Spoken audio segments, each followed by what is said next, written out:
ہر قسم کے روحانی جسمانی مسائل اور وظائف کے لیے پیر اقبال قریشی چینل کو سبسکرائب کریں۔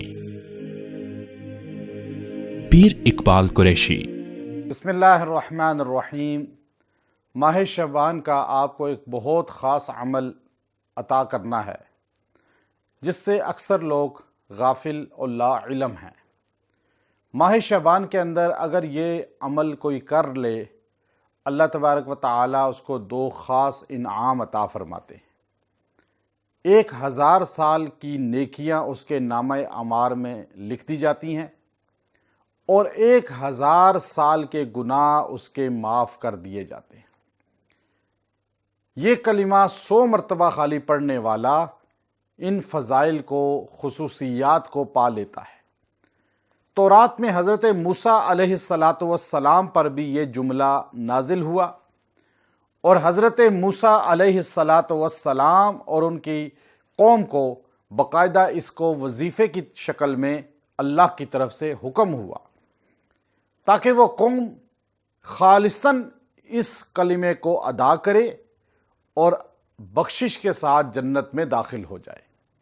ماہ شعبان کے اندر کوئی مرد عورت یہ کلمہ 100 مرتبہ ادا کر لے گا، اللہ تبارک و تعالیٰ اس کی کامل مغفرت فرمائیں گے، گویا کہ 1000 سال کے گناہ معاف ہوں گے اور 1000 سال کی نیکیاں اس کے نامہ اعمال میں لکھ دی جائیں گی۔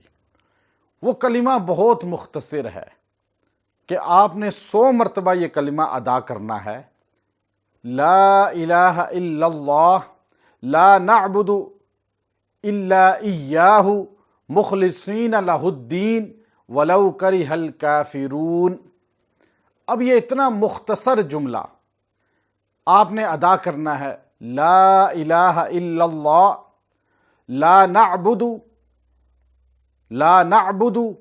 الا ایاہ مخلصین لہ الدین ولو کرہ الکافرون۔ آپ 100 مرتبہ اس کلمے کو ادا کریں اور اللہ کی ذات کی طرف توجہ رکھیں، اور رمضان کے ماہ مبارک میں بھی کسی بھی وقت، شعبان میں بھی کسی بھی وقت آپ اس کو 100 مرتبہ پڑھ لیں۔ انشاءاللہ اللہ آپ کے گناہوں کو معاف فرما دے گا، آپ کی بخشش فرما دے گا اور آپ کا نامہ اعمال نیکیوں سے لبریز ہو جائے گا۔ یہ بڑا خاص جملہ ہے۔ یہ پڑھنے والا اللہ کی وحدانیت کا قائل دنیا سے جاتا ہے۔ اللہ اسے ایمان اور توحید پر موت عطا فرماتے ہیں، چونکہ عقیدہ سب سے بنیادی چیز ہے۔ جس کا عقیدہ کمزور ہو گیا، اعمال کے ہوتے ہوئے بھی جنت میں نہیں جا سکتا۔ اسی لیے انبیاء علیہ السلام 1.25 لاکھ اسی توحید پر تبلیغ کرتے ہوئے ماریں کھاتے رہے، لیکن اللہ کی وحدانیت کا درس نہیں چھوڑا۔ تو آپ اس کلمے کو پڑھیں اور اپنا وظیفہ بنائیں۔ شعبان کے ساتھ یہ خاص اس مہینے کے ساتھ ہے تعلق اس کا، اور رمضان کے ساتھ ہے۔ آپ ان 2 ماہ میں اس کو تسلسل سے پڑھیں اور باقی پورا سال بھی اس کو تکرار کرتے رہیں۔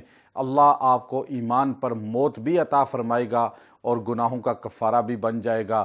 وآخر دعوانا ان الحمد للہ رب العالمین۔